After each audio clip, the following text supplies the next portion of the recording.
para po masiguradong ligtas ang gamit po ng client. Very good.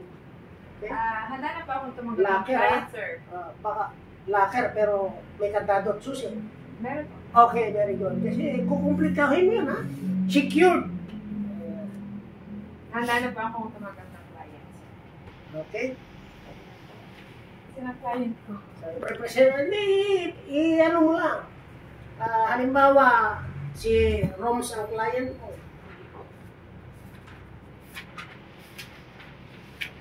Role play lang tayo niya para antimano, lahat na rinig. Antimano, yan ang gagawin ninyo. Kasi may template naman na yan, Roms. Pra-practicein nyo na lang yan sa inyong bahay. Para doon sa final assessment natin, magkakaroon pa tayo ng final, ha? Before you're going to take the exam, kailangan. After the written exam, he can meet. Kasi 2 or 3 days pa, nag-check ng papers eh. Okay. Diba? So may, may window tayo, opportunity for final review ng oral practical protocols. Pero, before the exam, it takes how many days bago sila bibigyan ng ating sariling written exam? Before the written exam, assuming December 1 yung written exam, Okay. dapat November 3 days before, Bibigay ka ng written exam. bibigay ako ng 200 item multiple choice written exam sa inyo. So, Live? yun na, No, I can send it through through online. Okay? Then, ipapublish din ni... Kailangan tapusin nyo yun, answer that in 1 day because 2 days before the written exam, sasagutin natin. Kailan yun, sir? So, di ba 100 items lang yung actual? Oh, pero 200 yung battery Yung test. ibibigay ko sa inyo, 200. 200. Actually, sa inyo nga 200, sa amin nung 500. Qualifying exam yun sa training center. Sa totoo yun. Ang passing exam namin is 450. 100 na nga lang sa inyo eh. 75. Yung battery test ni ng 75. HHP is 200. Di ba, sir, 75 yung passing rate? Kung 100 questions. Oo. 75 dapat 75. correct. At least. Pag 74, sir. You fail. So, 3 days yun, ano? Kaya. Adelphin, 3 days yun, ano? Yung written exam nila. Hindi. Kasi yun, 1 day lang yung written exam. 2 to 3 days yung checking.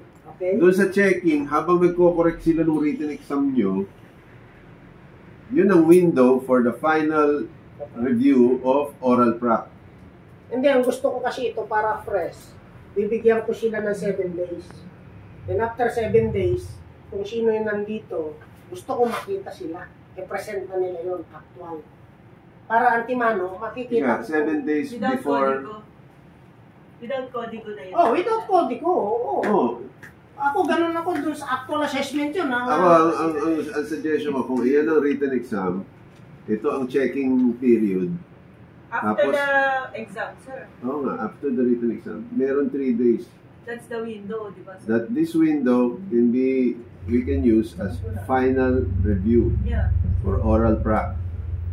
Ang sinasabi ni Sir Alex, dito pa, Bago. before the written exam. Tapos, final yun. Tapos meron pang ganito. yeah.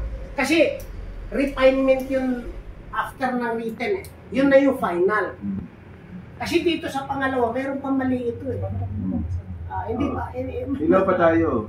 Hilaw yun, hilaw. tayo. Para masiguro natin. Ito, planchado na to. Yes. Practice. Sir, paano? Tama yung question niya. Paano kung di ka pumasa doon, tapos 3 days na window, tapos nag-practice ka? Magagamit mo pa naman eh. Nagbayad ka ng tuition Nagbayad eh. ka ng tuition eh. Pwede ka naman mag-take sa yun eh. Oo, doon ka mawalang pag-asa. Kung nyo isipin nyo, paano, papasa kayo. paano pag pumasa ka tapos hindi ka nakapag-plancha? Yun ang tanongin mo. Wala din, pag sa ka-reserve. Ang reality dito, may pasa mo yung written. Or not. Wala kang problemahin sa practical kasi before taking the written, plaplansyahin mo na lang doon eh, after na may pasa mo eh. Di wala ka ng problema. Ngayon, ayaw kong sabihin mag-fail. Walang failure sa atin. Okay? We have to assume that you will pass the written Walang exam. negative sa atin dito. I will pass. Say I will pass. The written exam of DOH. I pass. I pass. I pass. I will study. I will study To pass. harder.